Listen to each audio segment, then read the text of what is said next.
Serie B-Win. Tutti i colori della passione.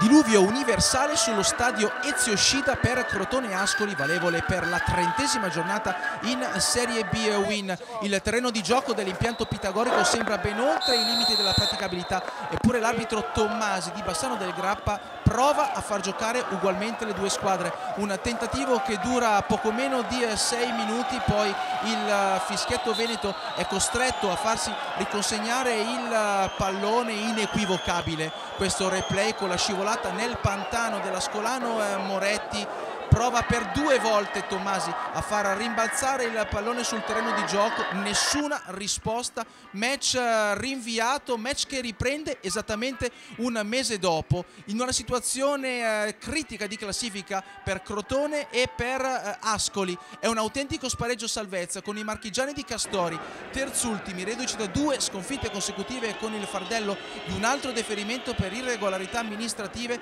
Il Crotone ha un punto in più rispetto all'Ascoli nel gruppo delle quartultime con Portogruaro e Cittadella, 3 punti quindi pesantissimi in palio all'Ezio Scida. 15esimo, punizione di Loviso, deviazione della barriera e poi Cutolo da buonissima posizione sbaglia clamorosamente. Dall'altra parte la traversa colpita di sinistro da Alessandro Romeo. 22esimo, il rinvio di Guarna, Correia da metà campo, un tiro incredibile che tenta di sorprendere Guarna che stava per combinarla veramente grossa.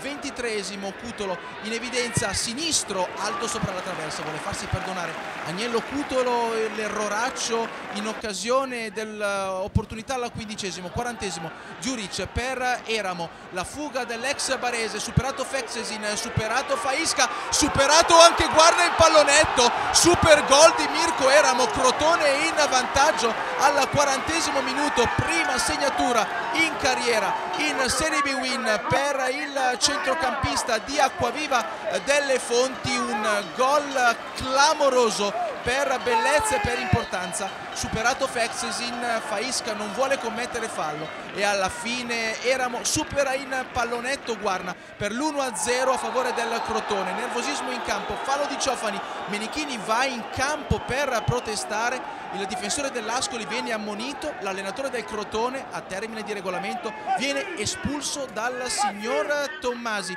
Piove ancora su Crotone, veramente un destino che lega l'acqua che piove dal cielo a questa partita che vede il via nel suo secondo tempo. 7° minuto, palla che arriva dalle parti di Guarna su punizione di Cutolo. Pederzoli per Romeo in area, all'uscita di Belez in calcio d'angolo, insiste l'Ascoli, Feksesin, il diagonale largo sull'avvento di Giorgi, primo piano per Garzia, l'ex difensore del Lecce che sostituisce in panchina l'espulso Menichini. Calderoni ci prova di sinistro, nessun problema per Belez, alta dalla parte opposta la punizione di Loviso, il forcing finale dell'Ascoli, Belez, mani aperte su Pederzoli, Di Donato dentro per Feksesin, è tutto solo, un diagonale sbagliato da posizione invitante. Siamo al 90esimo, perde il pallone Belez, attenzione Lupoli a porta vuota, cosa si è mangiato Arturo Lupoli? Rivediamo l'erroraccio di Belez,